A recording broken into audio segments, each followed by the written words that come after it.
Bonjour à toutes et à tous, et bienvenue dans ce deuxième épisode de En route pour les oniriques, le podcast. Aujourd'hui, je vous présente notre invitée d'honneur, Catherine Dufour. Je me focaliserai surtout sur deux points que j'aime particulièrement dans ses livres, son humour et son engagement, notamment féministe. Catherine Dufour se fait connaître dès 2001 avec son roman Blanche-Neige et les lance-missiles, qui marque le début de la pentalogie Quand les dieux buvaient. Elle s'impose en 2006 comme une figure centrale de l'imaginaire français avec le goût de l'immortalité, qui dépeint un futur à la fois dépaysant et réaliste. En 2020, elle obtient le prix des Imaginales avec son roman Danse avec les lutins, qui aborde entre autres les dérèglements de notre monde. À l'aise dans tous les genres, elle publie des recueils de nouvelles de science-fiction, comme L'accroissement mathématique du plaisir en 2008 et L'arithmétique terrible de la misère en 2020. Elle a aussi écrit des livres documentaires sur l'histoire de France et sur Alfred de Musset. Elle est chroniqueuse pour Le Monde diplomatique, anime des ateliers d'écriture, donne des cours à Sciences Po et des conférences sur le rôle de l'imaginaire et de l'anticipation dans nos sociétés, et ce n'est qu'un résumé. Personnellement, je suis très sensible à son humour, à la fois caustique et cynique, féroce et désabusé. Ses ouvrages sont pleins de punchlines, ça pique, c'est drôle, c'est toujours bien envoyé. En 2018, dans son roman Entends la nuit, elle reprend la thématique de l'homme puissant qui tombe amoureux d'une femme de condition modeste. Mais ne vous y trompez pas, on est bien dans un roman fantastique, à l'humour très cinglant, avec une héroïne qui ne se laisse pas faire. On vous en lira un extrait dans un prochain podcast. Les comparaisons sont mordantes, parfois improbables, comme « Il est beau et sinistre comme un bureau ».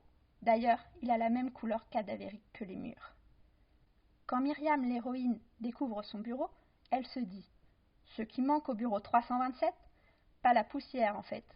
Juste l'électricité, une VMC, un traitement anti-moisissure, le chauffage, un poster des Caraïbes, est-ce que je sais ? Il manque à cette pièce d'être autre chose qu'un placard qui pue. » Cet humour, on le retrouve aussi dans les commentaires que se font les héros à eux-mêmes, en s'enjoignant par exemple de remettre leur cerveau en route. On assiste parfois à des scènes un peu absurdes, comme dans son roman Le bal des absents, où l'héroïne Claude se promène dans une maison hantée avec une binette à la main, un pot d'encens et du sel dans les poches, en jurant et récitant des incantations pour éloigner les esprits, et en frappant dans tous les sens dès qu'elle a peur. Enfin, ce qui est très présent dans l'œuvre de Catherine Dufour, c'est son engagement. Dans ses livres, elle invite au débat, pose des questions, combat par l'imaginaire. Dans son roman Le bal des absents, elle aborde la précarité. L'héroïne est au RSA, elle n'arrive pas à retrouver du travail, trop vieille ou pas assez diplômée, plus à la page. Sa conseillère Pôle emploi la prend de haut, elle est obligée de faire des compromis, comme lorsqu'elle passe 15 jours sans chauffage parce qu'elle s'est acheté des pantoufles. Par le fantastique ou la science-fiction, l'autrice imagine demain et se questionne sur l'avenir du travail, de l'écologie, de l'art, du transhumanisme.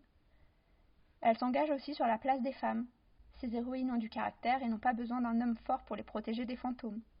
Elles prennent leurs propres décisions. Catherine Dufour donne des modèles à suivre, comme dans son documentaire Le guide des métiers pour les petites filles qui ne veulent pas finir princesse. Elle a aussi écrit la première biographie en français de Ada Lovelace, pionnière en sciences informatiques. Son œuvre, très hétéroclite, a pour fil conducteur des formules piquantes, un humour cynique, au service de propos humanistes. Elle aborde des sujets politiques, sociaux, engagés, pour imaginer des futurs et s'interroger, ouvrir les possibles. Elle est d'ailleurs l'une des fondatrices du collectif d'auteurs de science-fiction Zanzibar. Alors j'espère vous avoir donné envie de la rencontrer. On vous attend nombreux au festival Les Oniriques du 17 au 19 mars 2023. Explorez l'imaginaire et soyez curieux.